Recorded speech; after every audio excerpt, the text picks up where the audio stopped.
어제 도장포 마을에 왔는데요. 원래 이곳이 민둥산으로 띠바늘이라는 명칭으로 불렸던 곳인데 지금은 이렇게 아주 시적으로 감성적인 이름으로 바뀐 바람의 언덕이 되었습니다. 뒤로 보이는 네덜란드 풍차죠. 처음에 이 풍차가 여기 생길 때 사람들이 왜 하필이면 네덜란드 풍차냐 해서 좀 반대가 심했다고 해요. 그런데 지금은 이렇게 랜드마크가 되었습니다. 그래서 많은 분들이 이곳을 찾아 오셔서 사진도 찍고 또 즐거운 시간을 보내시고 가시는데요. 랜드마크인 네덜란드 풍차 말고도 하나 더 있어요. 오늘 그 작품을 또 여러분들에게 재밌게 이야기해드리러 왔습니다.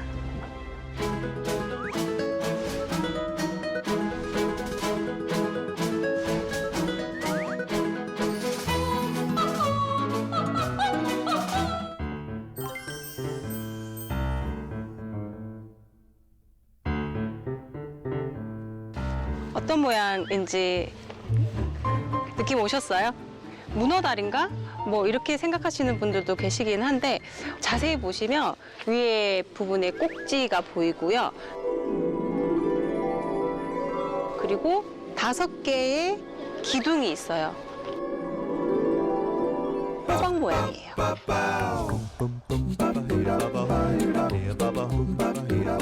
이렇게 움푹 파여 있는 부분이 있는데 바깥쪽에서 보면 이제 그 호박의 꼭지, 이 부분은 호박의 그 줄기와 호박이 연결되어 있는 그 탯줄을 의미합니다. 서수경 작가님의 작품인데요. 바다를 닮은 색을 이렇게 입혀서 호박을 세운 이유. 서수경 작가님은 호박을 떠올리면 어머니가 생각나신다고 하셨어요. 어머니께서 그 호박 요리를 참 많이 해주셨는데 호박은 그 잎에서부터 씨앗까지 모든 걸 다 내주잖아요. 그래서 그 어머니의 사랑을 이렇게 느꼈다고 합니다. 바람의 언덕에 불리는 이 마을에 바닷바람이 또 강하기도 하고 또 파도도 세잖아요. 원래 바닷마을 사람들이 무사 안녕을 기원하기 위해서 왜 해산제를 지내는 것처럼 그 마음의 염원을 담아서 호박 모양의 조형물을 이렇게 설치하게 됐다고 합니다. 가로 6m, 세로 5m예요. 그늘이 또 지거든요. 여기서 휴식을 하기 위해서 이렇게 만들었다고 해요. 천막보다는 이 조형물 안에서 이렇게 휴식할 수 있는 공간이 있어서 너무 좋은 것 같고 공공미술로서 사람들과 함께 소통할 수 있는 작품이어서 너무 좋은 것 같고 처음에는 이렇게 관광객들이 쉴 수 있는 천막을 설치하자 이렇게 공무원들께서 또 제안을 하셨는데 마을 주민들은 그냥 단순한 천막보다는 이렇게 어떤 조형물 또 공공미술이면서 사람들이 또 이렇게 휴식할 수 있는 공간이 없을까 의견을 내셨대요. 하고 많은 작가들 중에서 어떻게 또 서수경 작가님이 이렇게 또 초대가 됐냐 하면 어촌 마을의 또 계장님께서 페이스북 친구라고 하십니다. 여러분들 좋아요 꾹. 아트홀 작품이 있어요. 이것도 마찬가지로 서수경 작가님의 작품인데요. 방파제 역할을 하면서 회화가 도자기 위에 이렇게 구워진 타일로 붙여졌어요. 근데 사람들이 사랑의 열쇠라고 하죠. 이렇게 자물쇠로 많이들 달았어요. 이곳에 연인들이 많이 오나 봐요. 그죠? 엄마하고 오셔야 되는데 연인들하고 많이 오는 장소로. 이거는 작가의 의도였는지는 사실 아닌 것 같아요. 근데 누군가가 하나를 이렇게 달다 보니까 너도 나도 이렇게 달았는데 이런 게 사실 공공미술의 어떤 같이 함께하는 그런 게 아닌가 싶거든요. 품다의 작품처럼 엄마가 이렇게 바람을 막아주듯 거친 바람을 막아주고 있거든요. 그래서 어머니 모시고 부모님 모시고 꼭 한번 오시기를 추천합니다.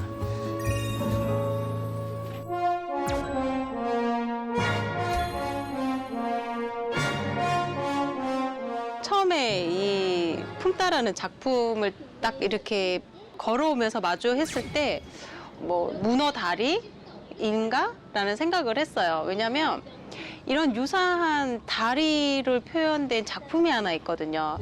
프랑스계 미국 화가인 루이스 부르조아라는 작가인데요. 여류 조각가예요.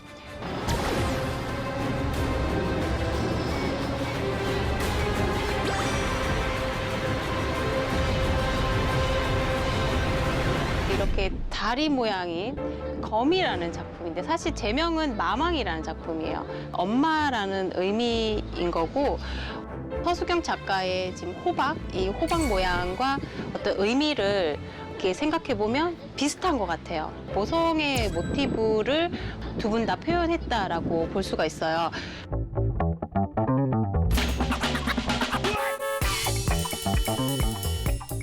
루이스 부르조아의 마망이라는 작품은 작가의 엄마가 대대로 집안 대대로 테피스트리를 하는 그 수선하고 복원하는 작업을 하던 집안이었어요.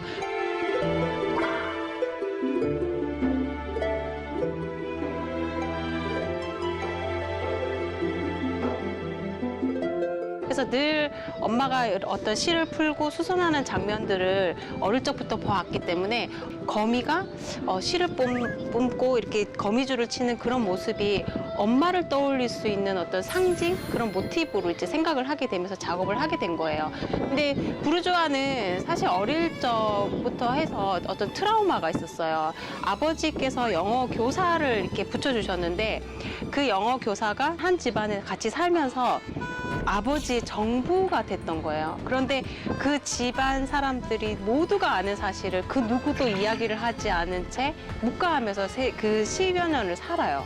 자라고 보니까 엄마는 가정을 지키고 아이를 지키고 아버지를 지키기 위해서 그런 사실을 말하지 않고 침묵하지 않았을까. 그러니까 그 엄마에 대한 어떤 사랑 그리고 또 아버지에 대한 원망 이런 것들이 이게 내면에 상당히 많았어요. 엄마가 돌아가시고 루이스 부르조아는 상당한 어떤 정신적 충격을 받아요. 그래서 정말 삶을 끝내려고 하는 그런 시도도 하게 되거든요.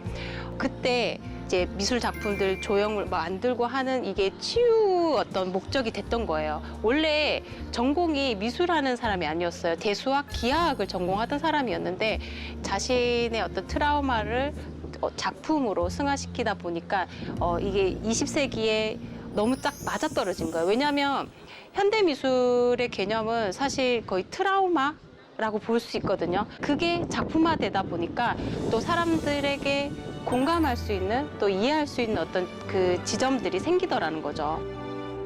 I transform hate into love. That's what makes me. That makes me tick. 그녀는 정말 키가 작았어요. 한 140cm. 정말 작은 체구에 이 거대한 9m에 가까운 이런 작품들을 하다 보니까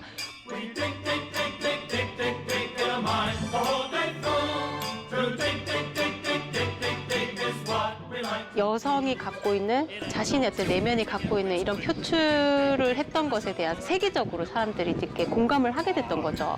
작품은 우리나라에도 있어요. 삽성미술미술관에 있다가 또 지금 이제 호암미술관으로 이제 옮겨지기도 하고.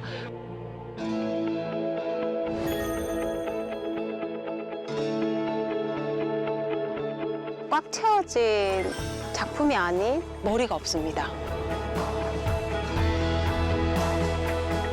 뭐 하나 발견 못했어요? 사실 무심하게 지나치는 것들이잖아요. 그래서 이 작품이 왜 여기에 있고 또 어떤 이유에서 만들어졌는지에 대한 설명이 대부분 이루어지지 않기 때문에 사람들은 그냥 그렇구나 하고 지나치는 경우가 많은데요.